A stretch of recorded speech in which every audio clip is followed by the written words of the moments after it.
Hi, I'm Leila Perry, and I'm playing Layla Sagan in This Time. And I'm Sebastien Tobler. I'm the writer-director of This Time. And I am Ken Kirby, another actor in This Time, playing Colin in This Time. Ken Colin. K sound, yeah. There was a moment where we were thinking, should we just change his name to Ken to make this easier? And then we realized nobody else would appreciate that except us, maybe. So, first of all, I should say thank you very much to Wat Thai Los Angeles for letting us shoot there, and late. The monks and the abbot are very, very, very grateful to all of them. In fact, they blessed us, and this is our little bracelets that we got, and it was a very profound moment for us. We didn't expect it. We had the whole Tambun blessing beforehand. And we made the offering, so it was really, very respectful of the whole process and the whole place. It was really important to us. My wife is half Thai, and I graduated from the international school in Bangkok, in Thailand. So it was really important that we did that respectfully, because film, as you know, production can be very disrespectful, and we were shooting late into the morning, I should say. So that being said. The reason why I mentioned International School of Bangkok is because there are a few alumni here in Los Angeles, and I put the word out and I said, hey, does anybody know Thai Plaza, Silom Plaza on Hollywood Boulevard, who owns that parking lot area? Because I know that there's all these little food stalls there. I would love to do this, and it was through an alumni of ISB that I got connected to the president, Ton Patna, and he said, why would you want to shoot there? Why don't you just shoot at the temple? And I'm like, really? He's like, yeah, there's we have a food market there every weekend. I'm like, really? He's like, yeah. But the market square is, it's not covered, and it would be obviously very bright, and our nighttime would be very limited. So we're like, you know what? There's this covered area, and I remember Kunton was like, you want to shoot here, like in this corner? Because the corner is literally just like stainless steel fridges and trash cans, and the bathrooms are right there, and it's like nobody wants, it's like the place that nobody's supposed to see, and I'm like, no, this is it. And he's like, right. Well, what did I do? Why did I sign up? Why did I tell these people to film this here? What kind of movie is this? But what I wanted to do is, because obviously we're independent production, we don't have a lot of budget, and to recreate a full-on Thai market would be very expensive, right? So production designer Emma Ko and my cinematographer Garrett O'Brien, we got together and I said, let's just compress the space. Let's shoot at an angle. Let's set everybody up at an angle so that we can give a big world feel. We can move around it, but not necessarily have to show a big world in its entirety. So that's the genesis of that whole thing. Obviously, when you're making a movie, a lot of the backstory doesn't get to the screen. And the backstory is that they were theater kids. They loved movies. They used to make movies growing up. They're cinephiles. Colin still is. There's a whole backstory about Colin trying to make it in the film industry that didn't really make it because it just didn't feel like it fit, right? But one of the things I always get is when I tell people about Videotech is you rent DVDs? You actually have a DVD player? I've been going to Videotech for, I guess, 7 years now, and it's just this magical place. It's you go in, and it really does feel like you're thrown all the way back in time, and I think it attracts a very particular type of person with a very particular type of, taste. It's great to converse with others about movies, and I think that's something, it is a statement for me in that I feel like we don't talk about films like we used to. And I love talking about films. I can talk about films all day. And so I thought that it would be a common ground. It would make sense that Colin was going there all the time. It would make sense that should be the place that, that they meet again, where the past comes to life. Oh no. I actually asked Sebastien that about the script. I'm like, wait a minute. And he's like, oh, she drops it later when she's walking back. I don't know. But Colin's drunk. I don't remember. There's a lot of good movies there, though. I definitely want to go back and get some movies to watch. But I think it's really representative of the characters because Colin's actually, maybe a little regretfully, I don't know, you can speak into this, but he's taking his videos there to let go of them. And then Layla's, she's kind of stuck on her art project and she's searching for something.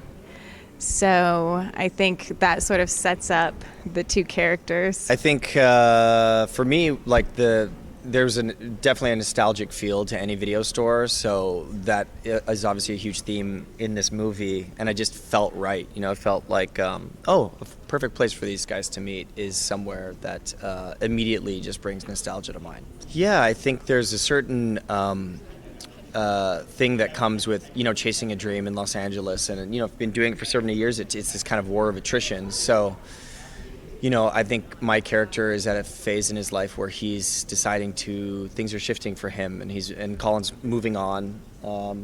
Without giving too much away, but he's at a different phase in his life, and he hasn't been inspired in a long time, I think, creatively, and I think he misses that, you know, and I think running into Layla kind of sparks those feelings again, and maybe even feelings of jealousy and feelings of wanting that, and that just ties into like all the emotions that he's feeling when he sees her again, and that's all part of it, you know. Well, I think with the characters, yeah, they're both stuck in a way, and I think that can happen when you have a trauma or something uproots you, like what happened to them, where little pieces of yourself get scattered and stuck, and you have to try to go recollect everything and integrate all of those parts back into yourself. So I think that's what happens with these characters. And there was one piece of artwork that was in the script, but it didn't make it into the film, that I was working on this sculpture of two characters reaching for each other, but one character is disintegrating into pieces. It's difficult to find, to get that commissioned in time. The disappearing effect of it all would be very difficult. Thank you. I have no idea what you're talking about. I was just talking. Are you talking about eating? I was because there's a lot of waiting to eat, and the whole film for me was tension about when am I gonna eat? When are we breaking? Eat? Yeah. Somebody get my boba odor right. Yeah. Can I eat something already?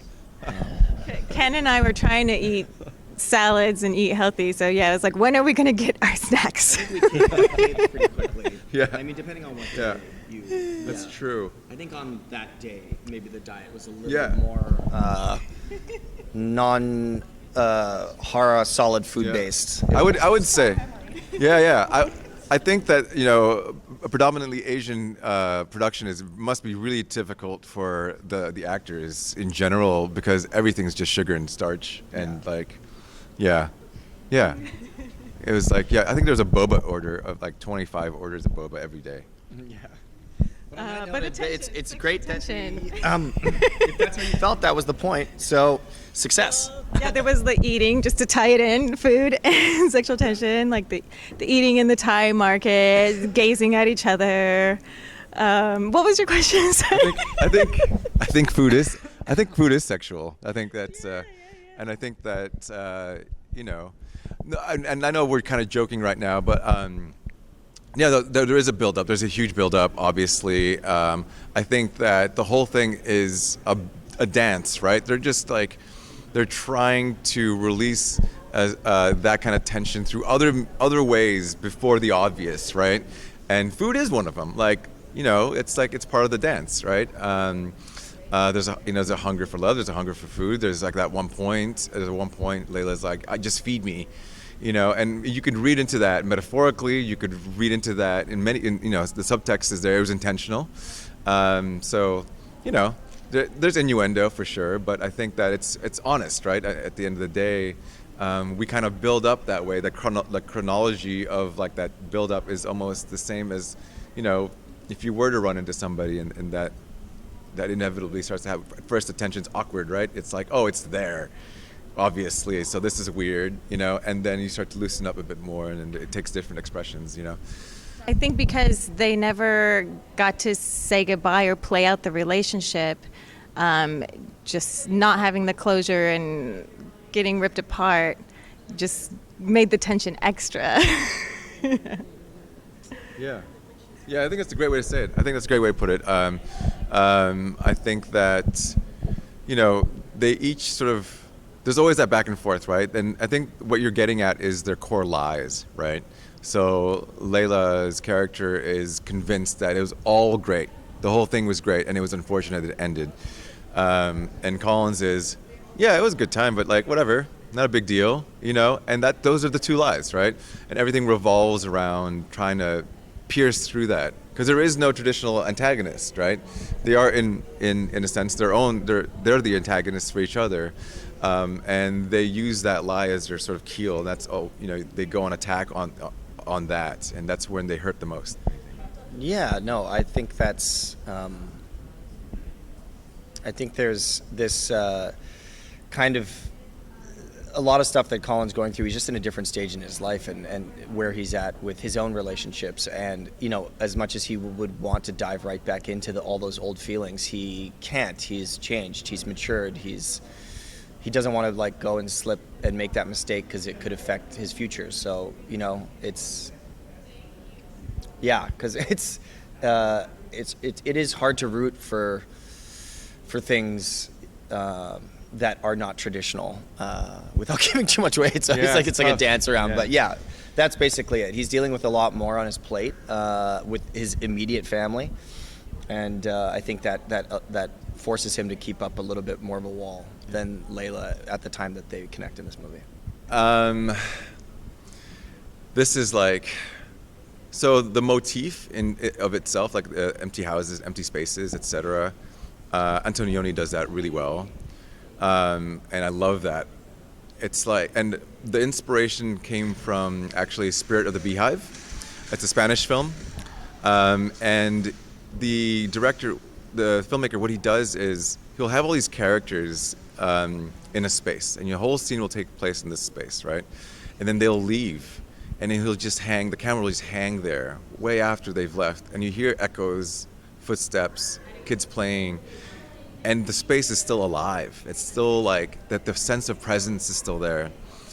And I think that, they say about a movie, right? The last image is the lasting image, right? Similar thing. It's like, I remember a lot of empty places.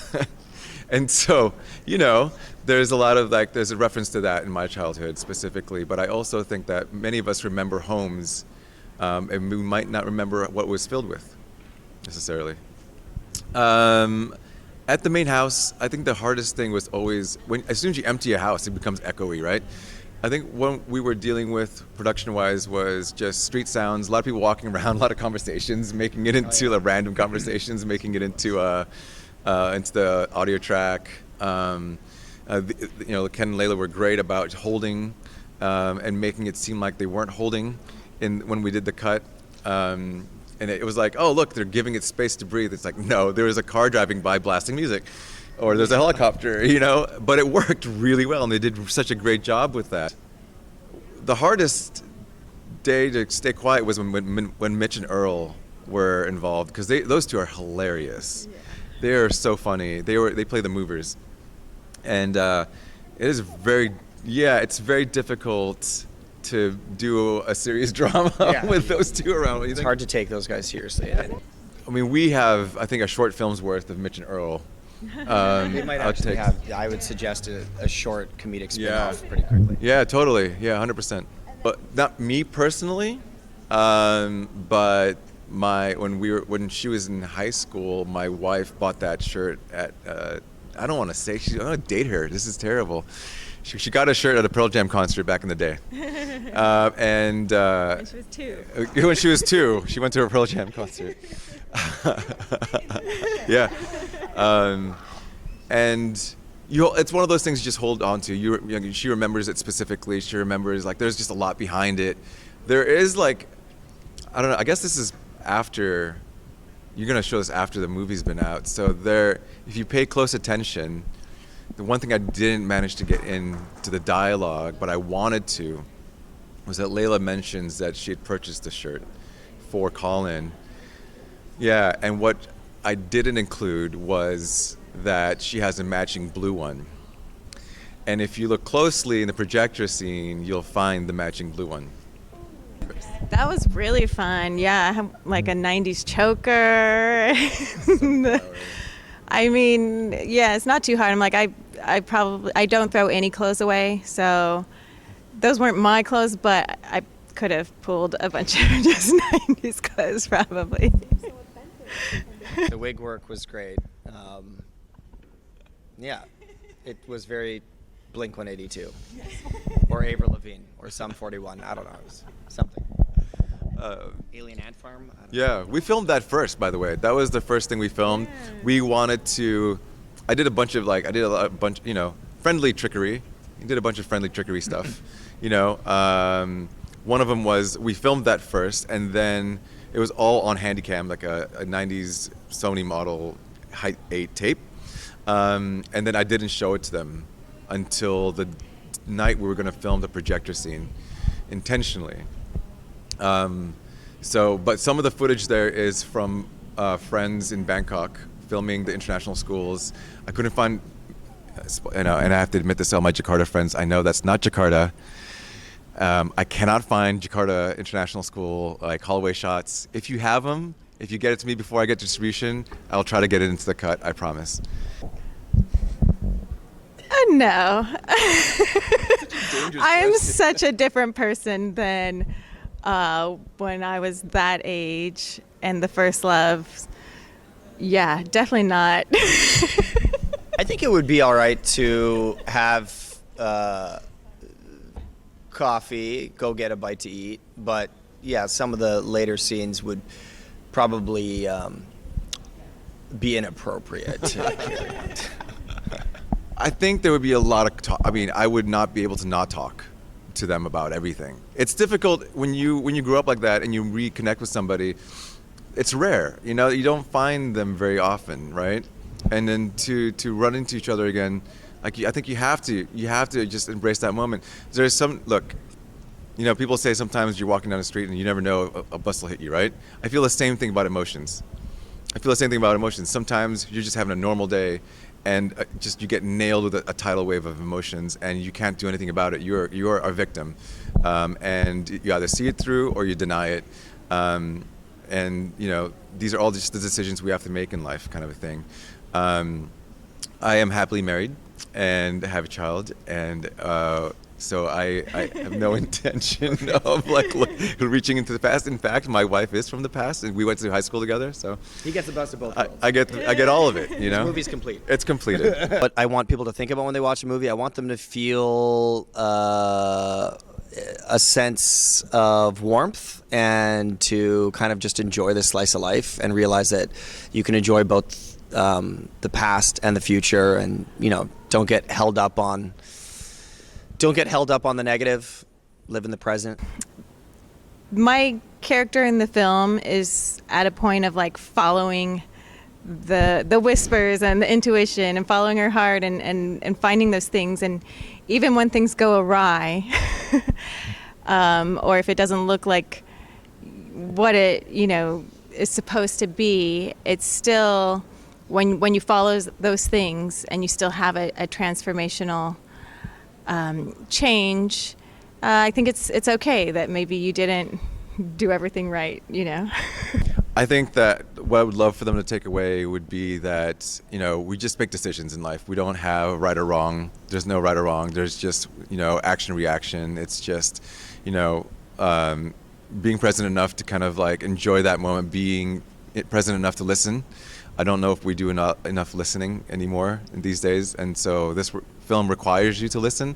And I think it's really listening to a lot of the emotions. So I hope that people walk away with that. And having felt that they're connected with somebody and themselves.